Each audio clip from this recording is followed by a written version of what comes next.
Hi, Mama D here, talking about child abuse again, my child abuse, and wanting to talk about physical and mental this time. Physical abuse was abused as long as I can remember. Beaten, hit,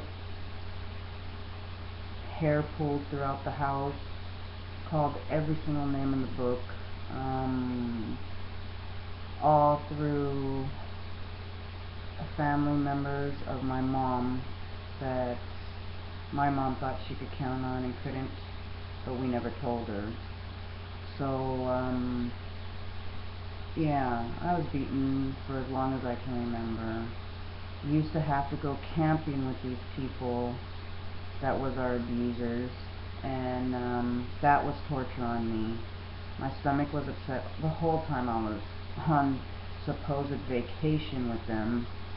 I had to sleep in the same tent with her, and I would constantly, the whole time I'm with her, being so nervous all the time and worried about, when's my next beating. I would have to go to the bathroom a lot, and during the day, of course, I can go, but at night was when I couldn't. Well, she ended up going off on me for something and beating the crap out of me and sending me to bed early. And I knew she was going to come back in, and I was terrified. I was too afraid to even go ask to go to the bathroom, and I'm like 6 years old. And so I just laid in that bed and held my stomach and prayed to God that I wouldn't go to the bathroom.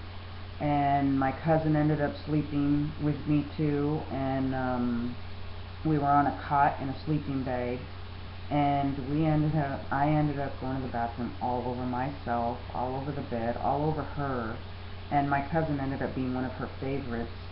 So yeah, all hell broke loose. And this is at a campground.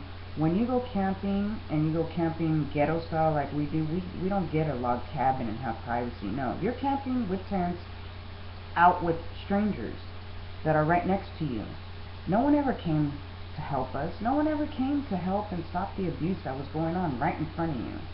And it's just like, so I had done that, and I started crying. She ended up waking up, and I thought the first one was the beating of my life. No, the second one was the beating of my life.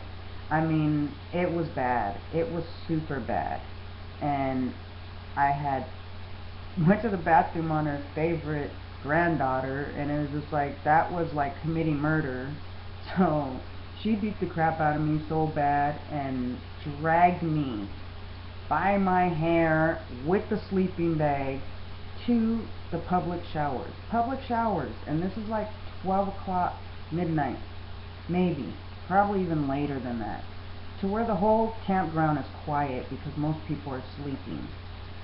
And she put me in that shower with full blast hot water. She kept throwing me in the sleeping bag in, me in the sleeping bag in, and I'm screaming and yelling and crying.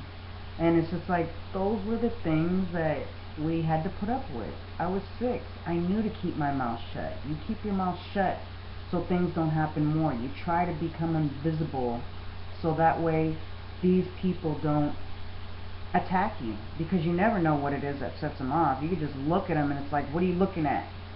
So I learned how to become invisible as a little kid. Hair being dragged, me by my hair being dragged all over the house, all because I didn't wash a cup, or I didn't get up fast enough from my room, or whatever it was. I mean, just little things. At the age of, we started cleaning, gosh, I can remember at 3 I was already cleaning. Me and my other sister, we would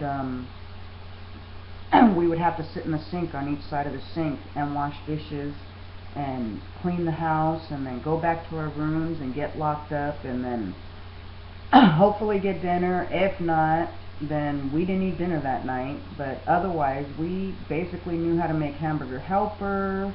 We knew how to do TV dinners. We were taught how to smoke weed at 4 and 5 years old. Me and my sister would have drinking contests with beer.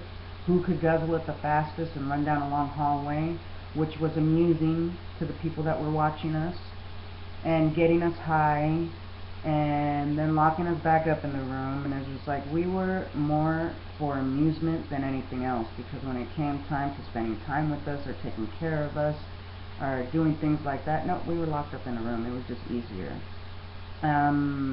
We had to go to the bathroom in diapers because we weren't let out enough times to go to the bathroom, and it was pretty bad. Our room was a disaster. I mean, a super disaster. You have 4 little girls in a room where there's not even a trash can. We had piles of clothes, piles of dirty clothes, piles of food, piles of garbage, piles of everything all mixed in there all the time throughout my younger days as a kid.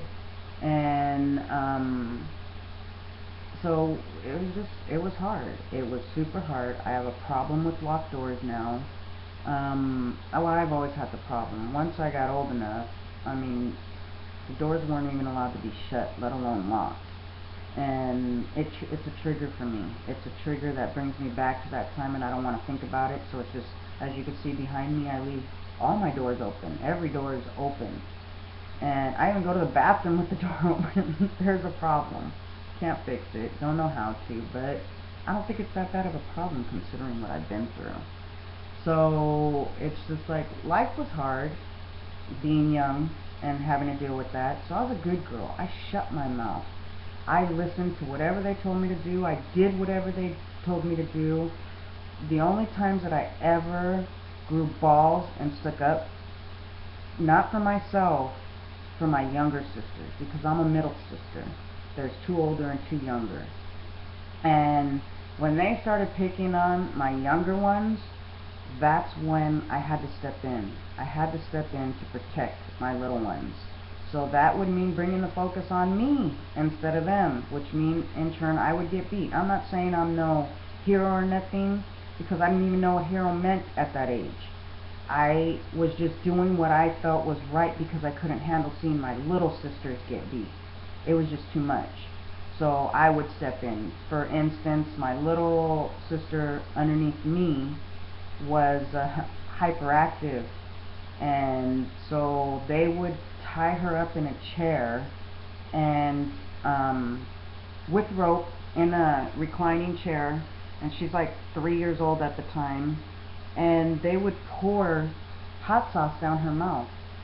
And of course I would run in the room and see what they're doing, so I'd start yelling at them, not cussing because I was too afraid to do that, but I'd go in and get the attention off of her and say, "What are you doing? Leave her alone, leave her alone." And then the focus would be on me, so I would get the hot sauce too. And it's just like, those were the things that we had to do to protect ourselves. And I decided no matter what, I was not going to be anything like this family. It's just like, I knew at a young age that this was wrong, but there was nothing I could do about it, so I kept my mouth shut and just went with it. And it just, I learned so much. So I want to talk about when I turned 13. Once I turned 13, that was it. It was over. My abuse stopped. I became the abuser. I became the abuser to all the adults in my life. Teachers, principals, mom, dad, anyone related to my mother was going to hear my mouth. You decide to step up to me, I'm going to beat your ass. I don't care. You're not going to take advantage of me anymore. And I did it, of course, in a negative way, but that's all I knew how to do. That's all how I knew how to handle it once I became 13. Once I realized I could take care of myself and nobody's going to stop me, and now people are starting to get scared of me, oh, I thrived off of that. I super thrived off of that. And that's how I was able to break away from my abuse. And I just started running away. I started running away, doing drugs, doing stupid things. Almost got raped quite a few times. Almost. Thank God. I know the Lord was watching over me. He had a higher purpose for me, so He protected me through all my stupid choices in life. I used to do drugs. I used to have sex all the time. I used to run away a lot. Juvenile hall was my second home. That was my second home.